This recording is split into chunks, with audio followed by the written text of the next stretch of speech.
دنیا پہ سے ایک ایسے موڑ پر کھڑی ہے جہاں ہر ہیڈ لائن میں صرف جنگ کا ذکر ہے۔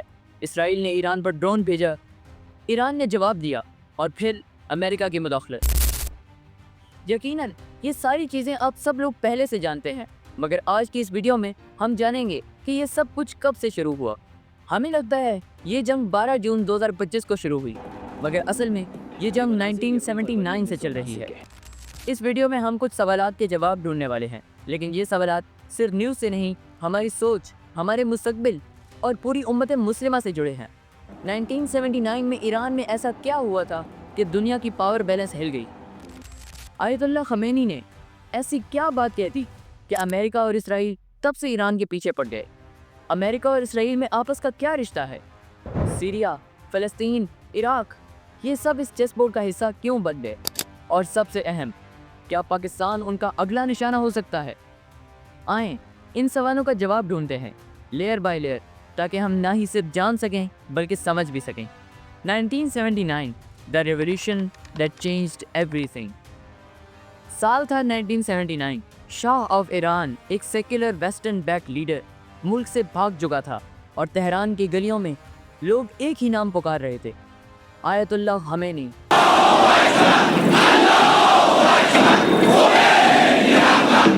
ایک اسلامک اسکالر جنہوں نے ایران میں صرف ایک حکومت نہیں بلکہ ایک سوچ کا انقلاب لا دیا۔ ان کا پیغام تھا، نہ ایسٹ نہ ویسٹ، صرف اسلام۔ جب آئیں گے حضرت مہدی آ جائیں گے، لیکن ہم اب ہاتھ پر ہاتھ رکھ کر بیٹھے رہیں، باطل کو چیلنج بھی نہ کریں۔ ہمیں کچھ تو کرنا چاہیے، وہ ہاتھ پاؤں ہلانے چاہیے، اور کچھ نہیں تو مہدی کا راستہ جو ہے صاف کرنا چاہیے، تمہید کرنی چاہیے۔ تو یہ ان کی بڑی عظمت ہے آیت اللہ خمینی صاحب کی، کہ اہل تشیع ایران کے جو ہے انہوں نے یہ بات منوا لی، اور ولایت فقیہ کے فلسفے کے حوالے سے یہ دو چیزیں ان کی جو ہے بنیادی فلسفے کی ہیں۔ انہوں نے عوام کو ایسا کھڑا کیا ہے کہ 20,000 سے لے کر 30,000 کے درمیان انسانوں نے جانے دی۔ یہ وہ وقت تھا جب امریکہ نے سوچا تھا کہ وہ مڈل ایسٹ کا باس ہے، لیکن خمینی نے امریکہ کے سامنے دا گریٹ سیٹن کا لفظ استعمال کیا اور دنیا کی ڈپلومیسی کا منہ توڑ دیا۔ ایک ایسے وقت میں جب ہر ملک امریکہ کے آگے جھک رہا تھا، ایران نے سر اٹھایا۔ یہ ریولیوشن صرف ایران کے لیے نہیں تھا، یہ ایک سگنل تھا سب مسلم کنٹریز کے لیے۔ ایک اسلامک پاور انڈیپینڈنٹ ہو سکتی ہے بنا ویسٹ کی پپٹ بنے، اور یہیں سے ایران بن گیا اسرائیل اور امریکہ کا ڈائریکٹ ٹارگٹ۔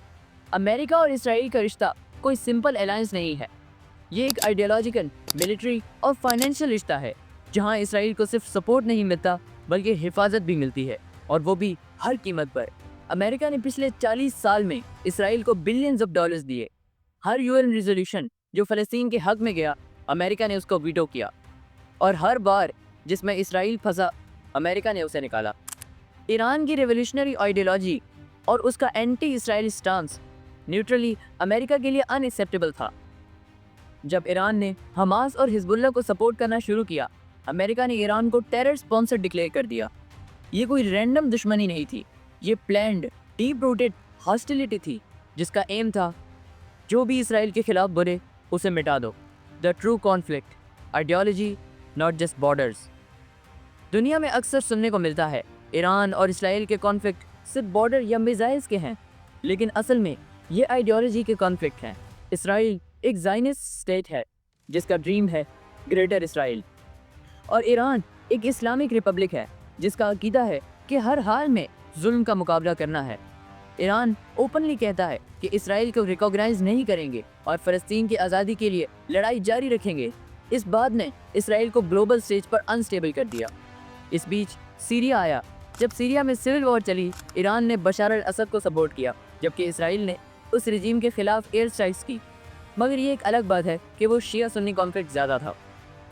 عراق میں بھی ایران بیکڈ ملیٹنٹس بنے، اور لبنان میں حزب اللہ، جو اسرائیل کے خلاف موسٹ ایکٹیو گروپ ہے، وہ بھی ایران کے انڈر آپریٹ کرتا ہے۔ ان سب جگہ پہ ایران اور اسرائیل ایک دوسرے کے اگینسٹ پراکسی وارز لڑ رہے ہیں۔ یہ ڈائریکٹ وار نہیں ہے، یہ ایک سائلنٹ بیٹل فیلڈ ہے جہاں ہر موو ایک نیکسٹ وار کی تیاری ہے۔ یاد رکھیں، یہ شیعہ سنی مسئلہ نہیں ہے، یہ جسٹس ورسز آپریشن ہے۔ اب سوال یہ ہے، اس سب کے بعد اگلا موڑ کیا ہوگا؟ کیا یہ صرف ایران تک لمیٹڈ رہے گا، یا یہ پوری مسلم امت کا فیوچر ڈیسائیڈ کرنے والا ہے؟ آج ویسٹ کا میڈیا یہی کہہ رہا ہے، Pakistan is unstable. Pakistan is dangerous. Pakistan's nuclear facilities must be monitored.